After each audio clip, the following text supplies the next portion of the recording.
The first time I realized my stepson James could smile while stealing from me was the night I caught him practicing my signature like it belonged to him. It was close to midnight. Rain tapped against the tall windows of Robert's study, and the whole house smelled like old leather, cigar smoke, and grief. My husband had been dead for just 7 weeks, but already the silence inside that mansion felt wrong, like something was moving underneath it. I wasn't supposed to be awake. But grief has a funny way of dragging you out of bed when the world goes quiet. I'd gone downstairs for tea when I saw the light glowing under the study door. At first, I thought maybe I'd forgotten to turn it off. Then I heard paper sliding across wood. Slow, careful, intentional. I stepped closer without making a sound. And there he was, James Henderson, my husband's only son, standing behind Robert's mahogany desk like he already owned the house. He wore a charcoal sweater rolled up at the sleeves, expensive watch gleaming under the lamplight, jaw tight with concentration. In front of him sat a stack of estate papers. And in his hand, my pen. Not his. Mine. The silver fountain pen Robert bought me on our 10th anniversary. James leaned down and slowly signed my name across the bottom of a document. Not messy. Not rushed. Perfect. Like he'd practiced it. Elena Henderson. My signature? Forged in one smooth stroke. My stomach dropped so fast I thought I'd faint right there in the hallway. For one crazy second, I almost walked in and screamed. But something stopped me. Maybe instinct. Maybe survival. Because the look on James's face wasn't nervous. It was calm. Confident. Like a man doing paperwork he already believed belonged to him. That scared me more than the forgery itself. I stayed hidden in the shadows while he stacked the papers neatly, slipped them into a leather folder, and poured himself a glass of Robert's 30-year scotch. Then he smiled. Actually smiled. Like he'd already won. And that's when I understood something terrible. This wasn't grief. This was strategy. The next morning, my phone rang at exactly 8:12 a.m. "Mrs. Henderson?" a young man asked politely. "This is Carter from Whitmore Estate Management. We just need verbal confirmation regarding the reassignment documents submitted last night." I froze. "What reassignment documents?" A pause. Paper shuffling. "The transfer authorization forms regarding the downtown commercial properties." My coffee turned cold in my hand. "I didn't sign anything." Silence. Then another pause. "Ma'am, we have your signature." I asked them to email copies immediately. When the PDF arrived, my hands actually shook opening it. There it was, my forged signature. Attached to documents transferring temporary management authority of 2 downtown commercial buildings directly to James Henderson. Estimated value? Just under $4 million. I sat there staring at the screen while thunder rolled outside. Robert had spent years building those properties. They weren't just investments. They were his legacy. And James had tried stealing them less than 2 months after the funeral. I should have gone straight to the police. But wealthy families don't work like normal people. The second police enter the picture, the family name becomes blood in the water. News spreads, lawyers swarm, and suddenly grief becomes entertainment. So instead, I called Robert's attorney. Walter Whitmore answered on the second ring. After I explained everything, he stayed quiet for a long moment. Then he sighed. "Elena, this is bad." "How bad?" "If James gains management authority over those buildings, he controls the revenue stream. Once he controls cash flow, he can legally bury you in litigation until you can't afford to fight back." I closed my eyes. "So this is war." "No," Walter said quietly. "It's worse." That afternoon, I drove downtown to look at the buildings myself. 2 massive red brick properties standing side by side near the harbor. Robert loved those buildings. He used to call them his anchors. "Businesses come and go," he'd always say, "but real estate survives." Now James wanted them. And suddenly every memory I had of him started rearranging itself in my head. The expensive habits, the gambling rumors, the investment opportunities that mysteriously disappeared. The way Robert never let him fully control company finances. At the time, I thought Robert was just being cautious. Now I understood. He never trusted his own son completely. That realization hurt worse than I expected. Because Robert spent years protecting James from consequences. And now those consequences were standing in my kitchen, forging my name. By evening, I made my decision. If James wanted a fight, I wasn't going to play grieving widow anymore. I was going to become the one thing rich men fear most. A patient woman with proof. I spent the next 3 days inside Robert's study. No makeup, no sleep, just files, tax records, audits, property reports, trust agreements. I dug through every locked drawer, every hidden folder, every backup drive Robert ever kept. And then I found it. A private audit from 7 years earlier. Property Management Review, Savannah Division. Handled temporarily by James Henderson. My pulse quickened as I flipped through the pages. Inflated contractor invoices. Missing maintenance funds. Fake vendor payments. Shell companies. $42,000 completely unaccounted for. Robert had covered it up quietly. Protected him. Buried the scandal before it reached police. I leaned back slowly in Robert's chair. Suddenly, everything made sense. James wasn't desperate because of grief. He was desperate because he was running out of money. And desperate people do dangerous things, especially spoiled rich men who believe consequences are for other people. That night, I called Walter again. I found evidence of financial fraud connected to James. Silence. Then, how strong? Strong enough to scare him. Walter's tone changed instantly. Good. Good? Elena, men like James only stop when they believe they can lose. I stared out the rain-covered window. Then I asked the question I'd been avoiding. Do you think he'll come after me directly?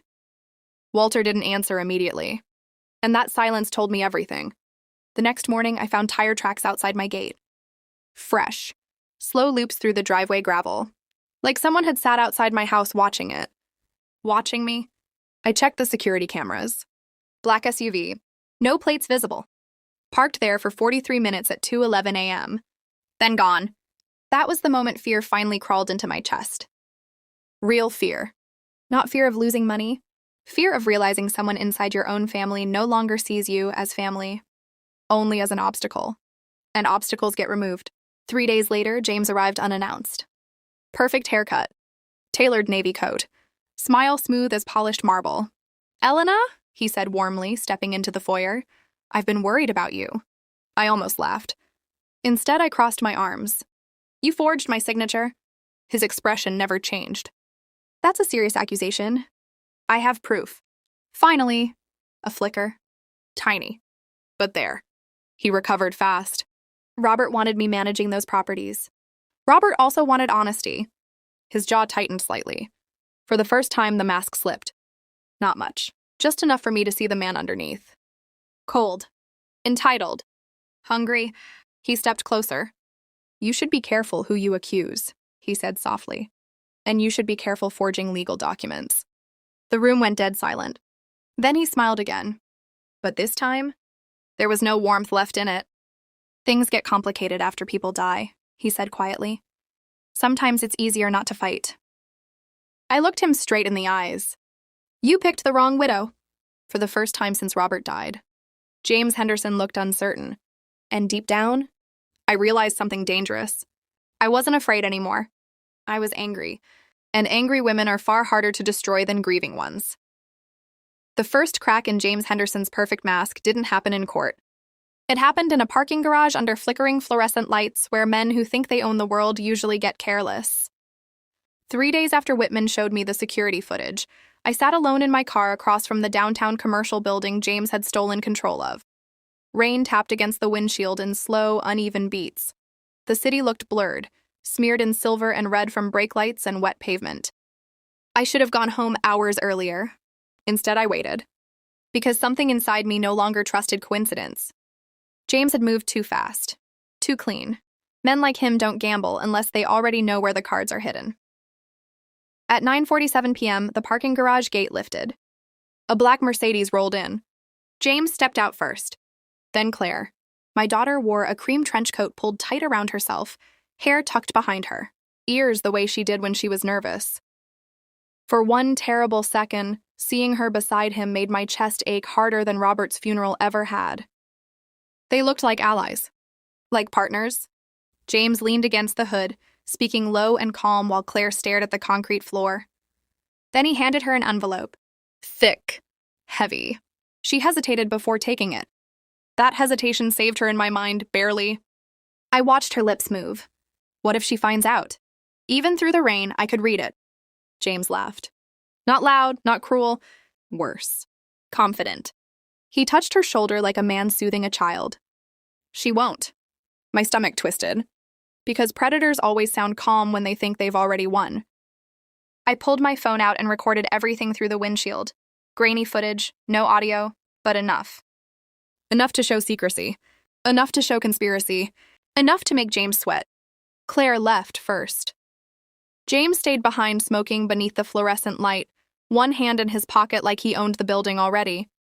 I almost stepped out then. Almost walked straight across that garage and slapped him hard enough to wipe that smirk off his face forever. But anger without strategy is exactly how men like James survive. So I stayed still. And I learned. The next morning, Whitman arranged an emergency meeting with the probate judge's clerk. We didn't file anything yet. Instead, we requested a forensic review of every signature submitted during the property reassignment process. Every page, every timestamp, every notary seal. James thought he was smarter than paperwork. That was his mistake. Because paperwork remembers everything. By Friday afternoon, the first report came back. 3 signatures attributed to Claire had identical pressure patterns. 2 identical, copied digitally. Another document showed metadata proving the file had been altered after notarization. Sloppy. Rushed. Desperate. Whitman looked almost impressed. He's unraveling, he muttered. No, I said quietly. He's accelerating. And men accelerate when they're scared. That night, I finally called my daughter. She answered on the 4th ring. Mom. Her voice cracked instantly. Good. That meant guilt still existed. Where are you? I asked. Silence. Then carefully, at home. Not true. I could hear restaurant noise behind her. Glasses clinking. Music humming. James nearby. You lied to me, I said. Her breathing hitched. I didn't mean for this to happen. That sentence told me everything. Not denial. Not outrage. Admission? What exactly didn't you mean to happen, Claire? Another silence. Longer this time. Then finally, James said the estate was vulnerable. He said Dad worried you'd freeze after the funeral. He said somebody had to take control before outside investors got involved. Outside investors. The phrase sounded rehearsed. Fed to her. Like lines from a script. And you believed him? He made it sound logical. No, I whispered. He made it sound profitable? She started crying softly. I closed my eyes. Because part of me still remembered holding that girl against my chest during thunderstorms when she was 6 years old. But grief doesn't erase accountability. Did you know he forged signatures? No. Too fast. Too sharp. Truth usually arrives slower. He said the attorneys handled everything. There's video, Claire. Silence again. Then a tiny broken sound escaped her throat. Not shock. Recognition. That's when I realized something horrifying. She knew more than she'd admitted. Much more. I ended the call without another word. Whitman wanted to move immediately after that. File fraud charges. Freeze James's management authority. Petition the court for emergency removal. But I stopped him. Not yet. He stared at me over his glasses. Eleanor, this is enough to bury him. No, I said. This is enough to scare him. There's a difference. Men like James don't collapse when cornered. They become dangerous. And danger, if pushed too early, destroys evidence. So instead, I baited him. Again. Whitman leaked a rumor through one of the junior attorneys that I was exhausted, emotional, ready to settle privately. Exactly what James wanted to hear.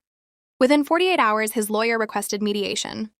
The meeting happened Monday morning in a high-rise conference room overlooking Savannah Harbor. James arrived wearing navy blue, expensive watch flashing under the lights, calm, groomed, untouchable. Claire came too. She wouldn't look at me. That hurt more than I expected. James opened with fake sympathy. This whole thing has become emotionally draining for everyone. Whitman nearly smiled at the performance. I stayed quiet. James slid a folder across the table. If Eleanor agrees to permanently transfer management rights, he said smoothly, we're prepared to avoid lengthy litigation. Translation? Surrender quietly and we'll stop bleeding you. I opened the folder slowly. Inside was a settlement agreement stripping me of operational control over both downtown buildings while granting James indefinite authority over restructuring and liquidation. It was theft dressed in legal tailoring. And then I saw it. A signature line already prepared for Claire as witness. My daughter flinched when my eyes landed there. James noticed too late. That tiny reaction told me everything. He still believed he controlled her. He had no idea guilt was already cracking her apart from the inside. I closed the folder carefully. Then I slid a printed photograph across the table. The parking garage image? James handing Claire the envelope. For the first time since Robert died, James Henderson lost composure. Only for a second. But I saw it. The jaw tightening. The eyes narrowing. Predators hate being watched. "What's this supposed to prove?" he asked coldly. "Nothing yet," I answered. Then Whitman placed the forensic report beside it. And finally, the still frame from the security footage showing James forging Claire's signature. Silence detonated across the room. Claire stared at the image like she'd been punched. James didn't even blink, which terrified me more. Because truly dangerous men don't panic first. They calculate. "This is circumstantial," he said calmly. Whitman leaned forward. "The district attorney may disagree." That finally landed. James's confidence dimmed. Not gone, but shaken. Then he did something unexpected.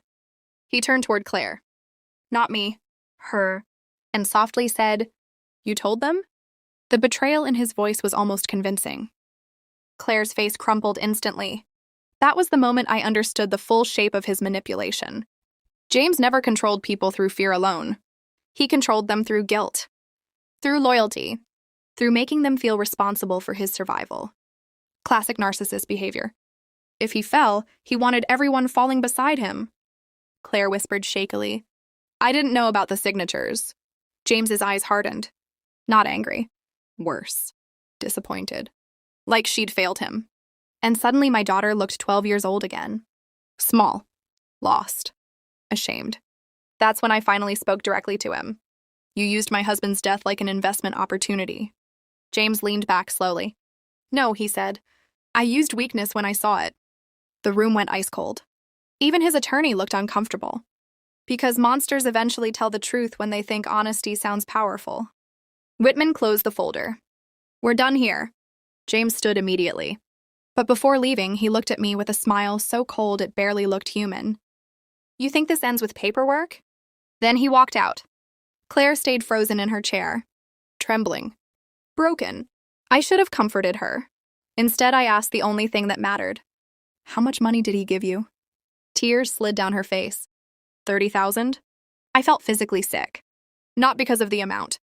Because betrayal always sounds cheaper once spoken aloud.